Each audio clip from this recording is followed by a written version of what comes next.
Our next speaker represents our state in Washington. Throughout his public service, Senator Cornyn has worked to boost accountability and transparency in government. He has worked to create jobs around the nation by applying the lessons learned here in the Lone Star State. He supports limited government and low taxes. He supports common sense reforms of regulations and litigation. He has worked to reward the hard work of individuals, the enterprise of small businesses, and all job creators. Please welcome Senator John Cornyn.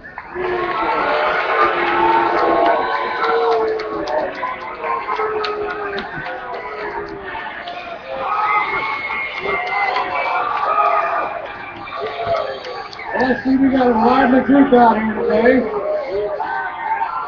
Congratulations for celebrating our independence as Americans and our right to speak up and petition our government to redress our just grievances. I want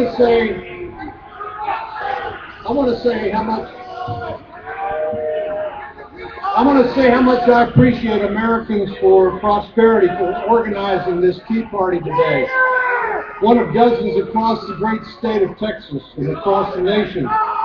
This is a day of celebration. Today we celebrate our founders who defied an empire and declared their independence and lit the torch of liberty in the land. I realize not everybody wants to listen, but maybe some people do, if you'll let them listen.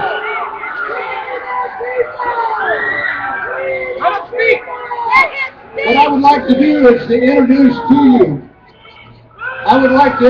you, Staff Sergeant William D. Warren of Copperas Cove, Texas.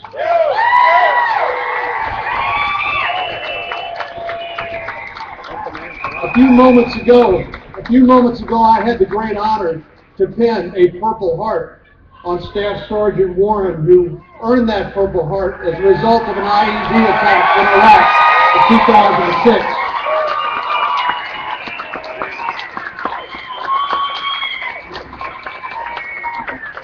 Sergeant, to you and your family, I know everyone here would join me in saying thank you for your service, thank you for your sacrifice. You're not only a hero to your family, including your two sons, you're a hero to all of us. Thank you. God bless you.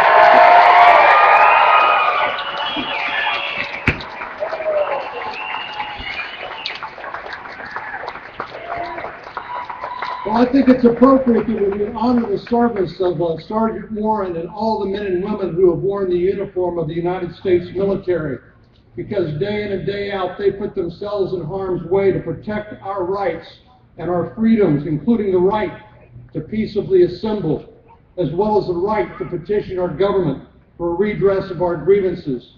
And I'm proud to stand here today with each of you as we exercise those rights on Independence Day.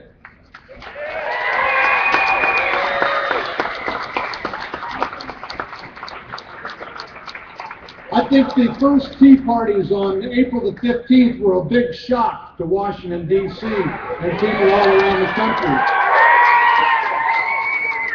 Because it was on that day that people like you gathered in small towns and big cities alike to protest fiscal recklessness in Washington, D.C.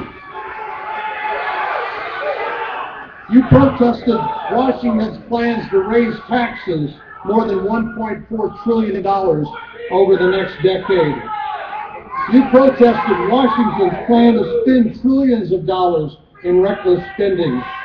You protested Washington's plan to double the national debt in 5 years and triple it in 10 years. You didn't come here as part of a political campaign. You came here as Americans, as keepers of that tradition that our founders established more than 2 centuries ago.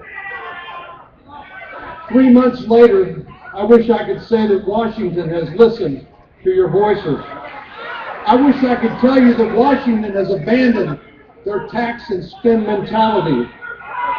I wish I could tell you that Washington has been humbled, that Washington has repented, and that Washington understands that more freedom and not more government will turn around our economy and get people back to work again. Instead, I have to report to you the truth, and that Washington is doubling down on a failed strategy. Washington is working in new ways to centralize its power and limit our freedoms. Washington's taken over the banks and the car companies, and if we're not careful, Washington will try to take over our health care system.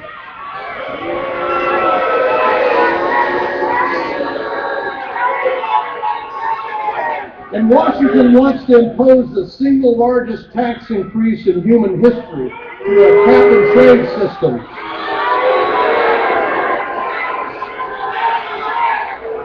A cap-and-trade system that will raise your electricity bills and export American jobs overseas.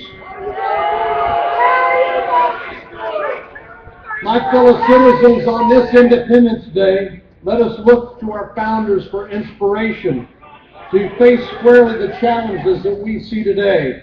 Our founders resisted high taxes, and we can too. Our founders rejected far-off elites who said that they knew best, and we can too. Most importantly, our founders sought not to destroy, but to build. They wanted to build a nation that expanded liberty and limited government. A nation that governed from the bottom up, not the top down. A nation which in every state and town was its own democratic enterprise, its own incubator of innovation.